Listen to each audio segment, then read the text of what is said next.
And with the emergence of new technologies such as augmented and virtual reality, autonomous cars, drones, and IoT with smart cities, data is increasingly being produced at the user end of the network. This panel will explore the change in value chain with edge compute and will bring different perspectives on this major industry transformation. Joining us are Ian Hood, he's CTO for the telco vertical at Red Hat, and Rajesh Gardiyar is next to him. He's CTO of the Network Platforms Group at Intel Corporation. And gentlemen, welcome.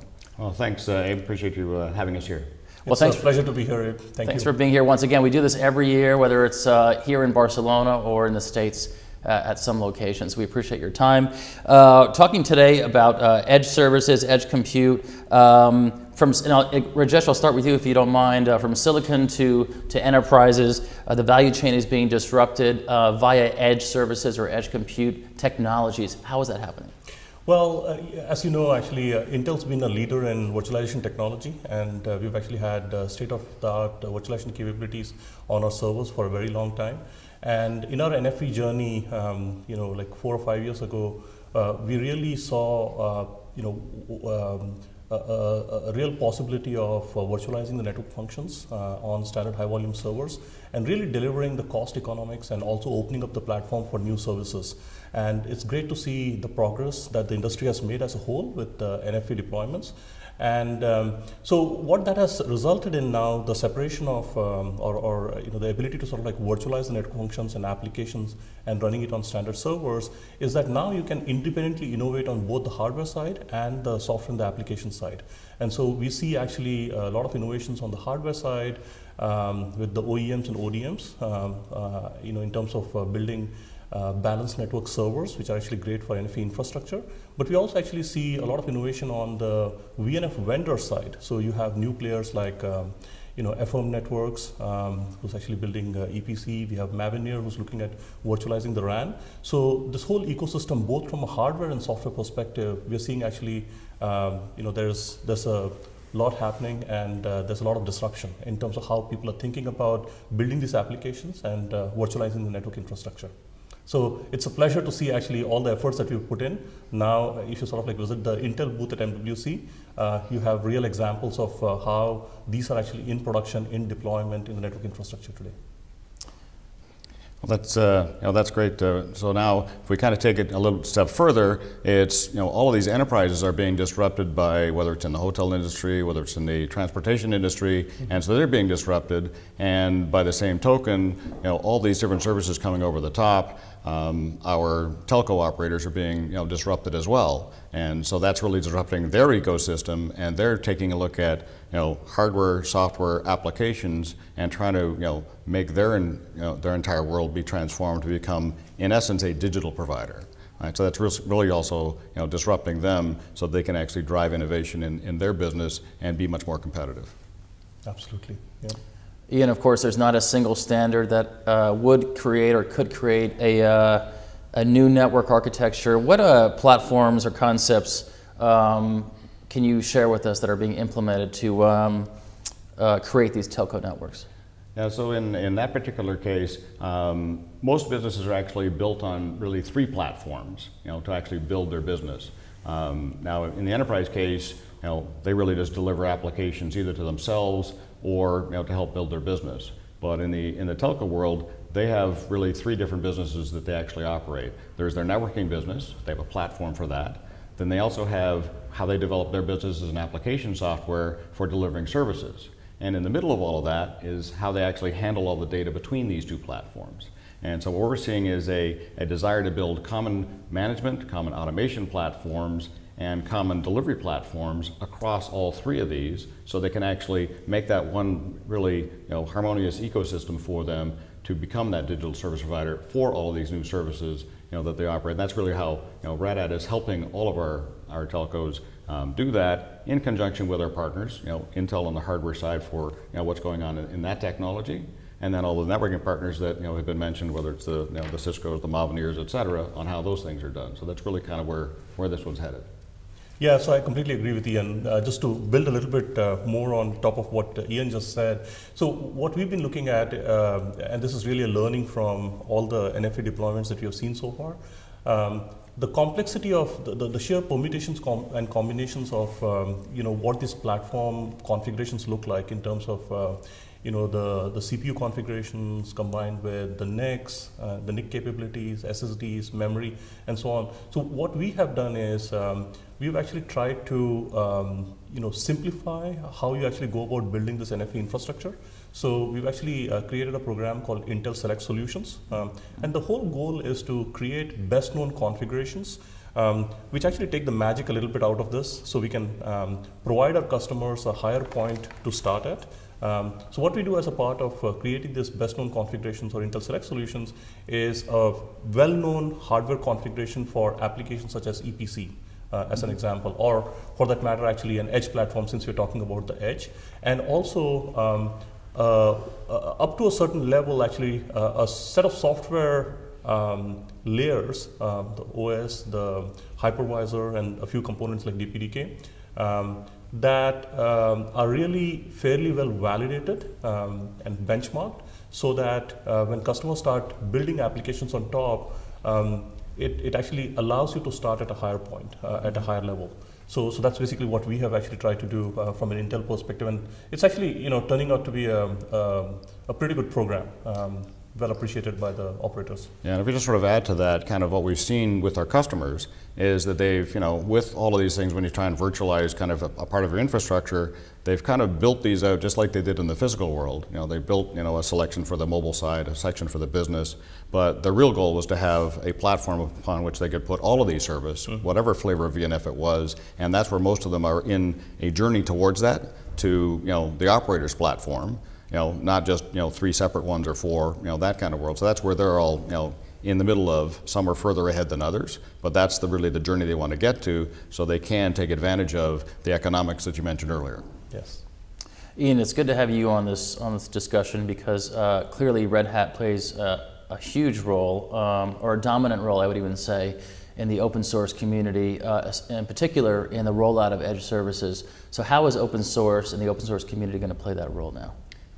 So the real thing here is to drive that faster innovation amongst the communities of interest across all of the things necessary to deliver these platforms. Whether it's the application development portion and the software side of that, whether it's the ecosystem to orchestrate things, if you will, the world of ONAP and those things that are being done for management orchestration, and all the way through down into the actual operating systems and the platforms themselves.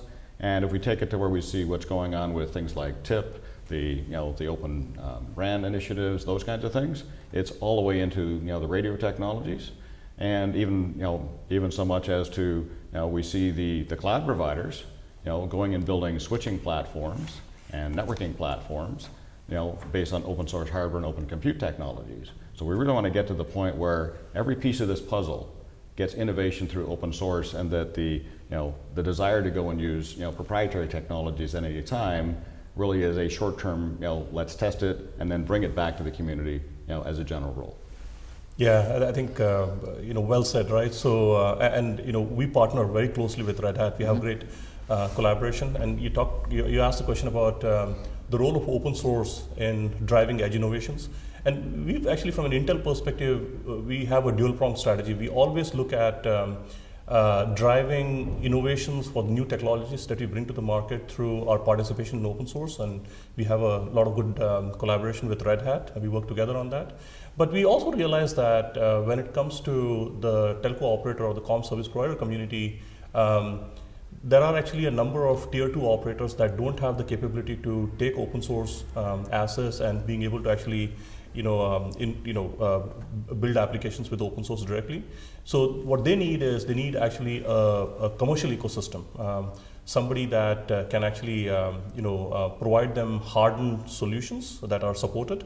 And so we have a dual-pronged strategy. So we drive innovations with the open source community, but we also actually have a program called Intel Network Builders, where actually Red Hat is a part of Intel Network Builders, but we have 300 plus partners that actually provide that side of, so they actually provide commercially supported applications.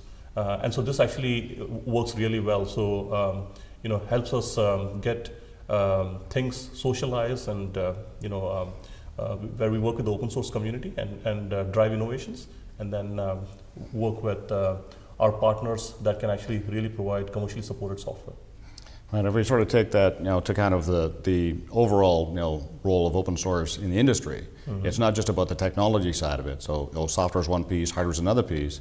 But the conversations we're having with our customers, in this context it's about, what's the mindset, what's the culture, how do we change our processes, how do we get consistency in an open way with open tools, and really setting that example of how, they deliver their business and kind of change things. And we've had a number of conversations this week with our customers on this. And of course, Jim White, our CEO, was presenting on that concept on stage for the keynote this week, which was very good to see. But our customers are coming to us to help them change their business to this new model, because that's really challenging across that collection of their businesses. Absolutely. Yep. I want to ask both of you the same question, and it's up for grabs, whoever wants to take it first. Do edge services provide a new form of infrastructure as a service, and if so, who would be the telco's chief customer? Rajesh, I'll start with you. Yeah, so we look at edge as it's as much about the flexibility in terms of how the services are created and where the workloads are placed and the ability to move it around in the infrastructure, as it is about a particular location. And so there are different kinds of edge services, all the way from edge as in embedded deeply in the RAN and the radio access network, to the next generation central office, because there's a lot of greenfield deployments that are happening in the central offices, which are being converted from the traditional central offices to more of data centers, and then all the way into the telco cloud and in the public cloud, right? So, and you could sort of like look at edge as the flexible way of deploying based on the latency, bandwidth, and other requirements, all the way in this spectrum. Now, we actually see there's a lot of good possibilities in terms of services with enterprise customers, and telcos love that. It's a great opportunity for them because they have a footprint next to the enterprises. And as we actually go into sensor networks, IoT gateways, and those kind of deployments, and also real-time video-based applications, video analytics, there is a huge opportunity to serve those usage models and applications which require low latency closer to the network edge with a next generation central office kind of deployment. So that's where we are looking at as one of the areas that we want to focus on earlier on. The other thing that's happening with this next generation central office edge is also there is sort of like coming together of wireline and wireless. And so as you sort of like look at that consolidation combined with this additional compute capacity that you can actually put there, it really results in some very interesting dynamics in terms of how the possibilities of creating this sort of like really making it the epicenter of service innovation, both from a technology and business standpoint. No, and it's interesting. You mentioned the the virtualization of the central office, and that's actually a project that we're partnered with together at the OPNFV to actually demonstrate business services, consumer services. We're going to move on to the virtual RAN services and kind of do that in an open source kind of manner with with our partners. So that's kind of one piece that's going on. But in terms of where the operators are seeing where we're going to get the largest bang for their buck, if you will, from this collection of services. We'll kind of walk through the collection first, right, as to which ones exist for them. So you mentioned the opening one, which is the mobile services. So that's where they're doing the virtual RAN piece. That's a big opportunity to optimize the architecture for delivering services in a mobile context. But the big opportunity, they all said at most places I've been going to talk to, is the business side. That's where they think they're going to see the largest opportunity. And in that context, there's the traditional business services, whether connectivity, security, et cetera. But then the next one up on their list, of course, as you've already mentioned, is IoT. Really large opportunity to kind of go and offer that as a managed service. But we can't forget the other ones that are still kind of in their realm, because we all know that in the in the digital world, content is king. right? So how do I deliver content, reliably, efficiently, and do some very interesting new things with video at the edge of the network, whether it's, at a stadium, whether it's at some venue, whether it's in the paramedics actually, on site with an ambulance, and I need to get video back to the doctor who's going to operate on them. Very interesting use of video technologies, and then we're all going to, as consumers, get the benefit of this in how we work and live every day. So we're going to get all 5 of those. But they've really said that enterprise is kind of their key focus, and they'll leverage that for the other things they need to do. Absolutely, and actually it's interesting you say that, because I was actually talking to Intel, had a huge presence at the recently concluded Winter Olympics, and one of the first sort of like 5G edge service deployments, we were actually doing field trials at the Korea Olympics recently, and one of the usage models that they were looking at is video analytics, 360 video, looking at any unidentifiable objects that have been left behind from a security perspective. And they were actually doing that processing, collecting all the data, and doing that analysis, video analytics at the edge. And I thought that was fascinating, actually, in terms of what the possibilities are. Exactly, and that's kind of because as they opened the conversation is how they're going to use AI in this world, and that's one of the uses is how do I deliver high quality video for venues, and very interesting capabilities for that with artificial reality, virtual reality type things is one of those use cases in that aspect. And the other ones, of course, are how do they actually manage and provision and do lifecycle management of this entire massive ecosystem they've got. That's a couple of things that they do in using AI. Awesome, yeah. It's a good segue into the next question. So you have edge services bringing cloud further to the edge or closer to the edge. You have these highly dispersed compute resources. Rajesh, I'll ask you first, how does automation play a role in that? Yeah, so automation plays a key role in this, right? And actually, I'll call it service orchestration, because I think what you fundamentally need is the ability to create, deploy, and manage services from an end-to-end perspective. You don't want to roll a truck every time you want to actually create a new service, right? Which is sort of like the paradigm of yesterday. And so with that in mind, we've been actually putting a lot of emphasis in the service, in terms of actually getting a good solution for service orchestration. So we've been actually participating in ONAP community, Open Network Automation Platform, working with our partners there, and we're making some good progress. And I think this is also the tool that would actually allow for closed loop automation in due course. So the work that we did in 2017, one of our key focus areas was there is a lot of good platform telemetry that exists. So when bad things happen in the infrastructure, so you have alarms that come out of the different platform components. And today, if you look at sort of like what happens when you get these alarms, it's like the policies in terms of how you recover from these bad situations is all statically defined. But you can think of how complex this network infrastructure is getting when you sort of like start all the way into the virtualized RAN to edge to the packet core and telco cloud.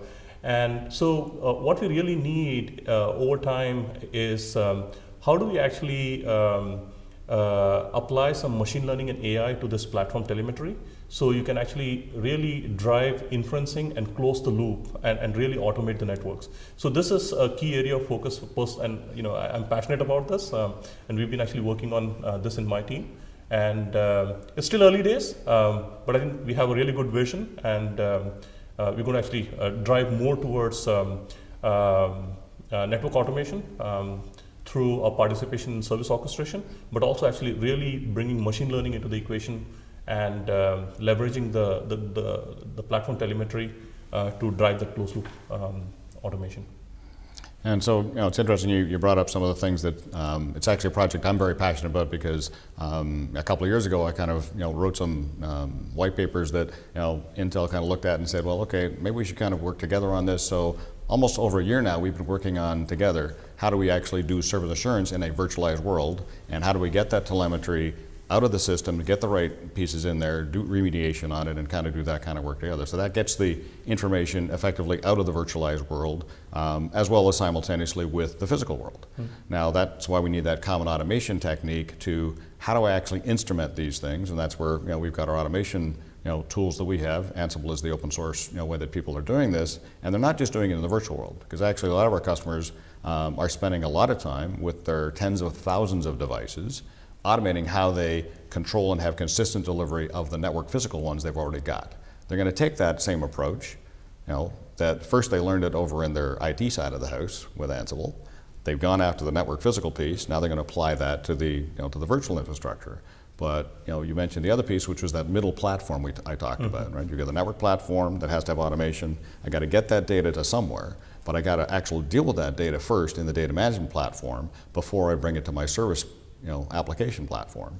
And then, as you say, I've got to apply intelligent automation and analytics capabilities with algorithms that say, what am I getting out of this thing? So that's why I say you got to tie these three platforms together using this common tooling across all these processes. And some of our customers have actually already applied that today.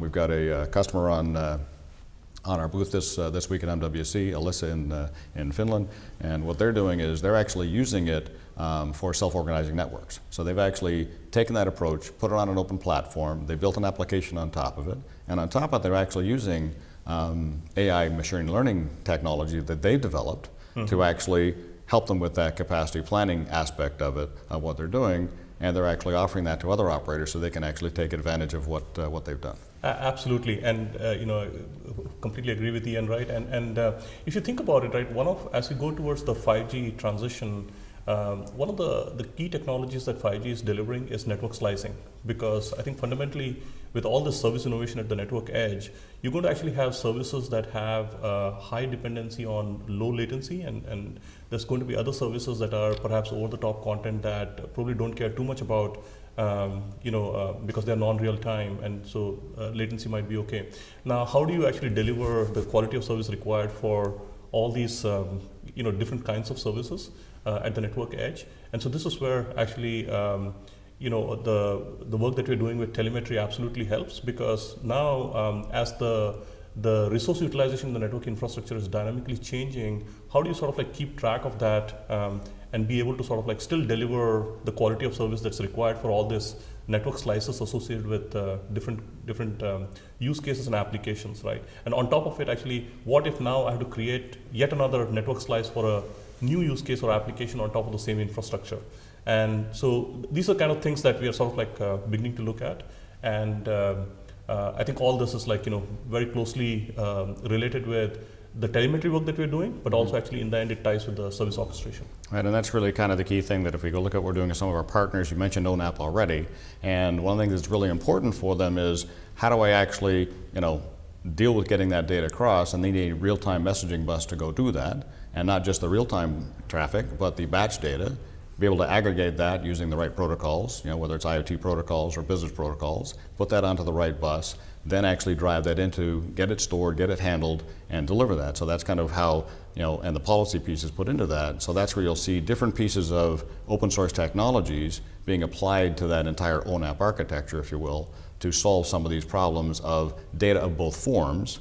And then because there's a legacy requirement between what's already built and what's coming in the future, then we have to be able to deal with legacy protocols, legacy interfaces to the existing OSS, BSS. So that's why we need open API management that allows you to translate, if you will, between the old world and the new world. So that's kind of the pieces we're bringing to the ONAP puzzle to help AT&T, Bell Canada, and others that are looking at that technology. Awesome. So within the title of this panel is New Solutions for a New Paradigm of Edge Services. So we have a new paradigm via these your focus on edge services, and also Red Hat's open source community's focus on edge services as well. Clearly a disruption in the value chain with respect to that. What do you think would be the next disruption in that value chain, or how does that value chain evolve as far as the disruption from your perspective? Well, I think there's like I said, I think both from a business perspective, and there's definitely a lot of technology innovation, but I truly believe that the rise of the edge, if I can use the term, is going to lead to a lot of business innovation, and a big part of that is actually the ecosystem and the whole disruption around, both from a software and from a hardware perspective. I also believe that I think the foundation that we have laid with NFV, some of the things that we have done, things like CUPS, the separation of control and user plane, the ability to sort of like really virtualize the network functions, it's actually now moving us to, people are, like especially at this MWC, I'm hearing everybody say NFV, yes, but NFV and cloud native, right? Because people actually want to go more towards a truly cloud native, deployment model.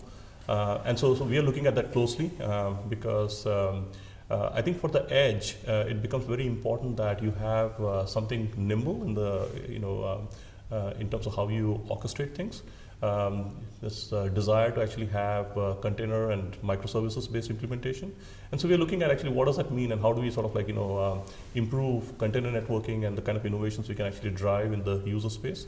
So stay tuned. Actually, there's a lot happening in that space, and there's going to be a lot of disruption from a business practice standpoint, and there's also a lot of technology innovations to be that you will see actually happen over the next 2-3 years. No, and it's interesting. You kind of mentioned those things because a lot of people ask us, why is Red Hat even spending time with telcos, right? Because we're kind of known, like we do stuff in the IT, do the cloud thing. Well, we're taking what we've done in cloud native, in the enterprise IT world, and we're trying to help our telcos go take advantage of that, in their side of the business. And that's where we're starting to see some disruption in that. And so as we kind of go take a look at that aspect of how we do that, what they want to be able to do, because one of the things that they have to deliver 911, they have to deliver these things ultra reliably, and so when they go look at it, they want it so that even the software-defined storage that lives underneath all of this, that basically it's got to be bulletproof, such that I can add any software, anytime, upgrade, downgrade, spin this thing up and down, and nothing goes bump in the night. It's always on. It's no longer, the carrier grade isn't the right word anymore, right? The real word is always on with no disruption, right? And make their end customers feel that way. So they've got to take advantage of the cloud native approach to how you do redundancy, like we have seen with the cloud guys, right? To apply that to networking technology across their entire infrastructure. So that's where I see that's what they've got to go do to kind of help become part of that digital economy that they want to become part of. Absolutely, and I think this is another area where Red Hat and Intel actually continue to work very closely because like I said, I think we can definitely leverage some of the experience that Red Hat has in this space around the container networking and Kubernetes and so on. So I look forward to working closely with Ian and team here. Well, edge compute clearly is going to be a major transformation for both of you. I'm sure you guys are right in the middle of that experience. For us, it's always good to have a customer on the panel, but it's also always good to not have a customer on the panel because it's more of a free flow conversation. You get both perspectives and more freely. So we appreciate your time and your input and hope to do this again. Awesome. Great, thanks, Abe, and it's definitely exciting times for all of us. That's really kind of what we're going to see going on for the next 8-10 more years. Thanks for your time. Yeah, it was a pleasure. Thank you. Thank you. And once again, from the NMG studio right here in Barcelona, Spain, we'd like to thank our speakers. And for more information on how to be on our program in 2018, you can contact us at thenetworkmediagroup.com. So long.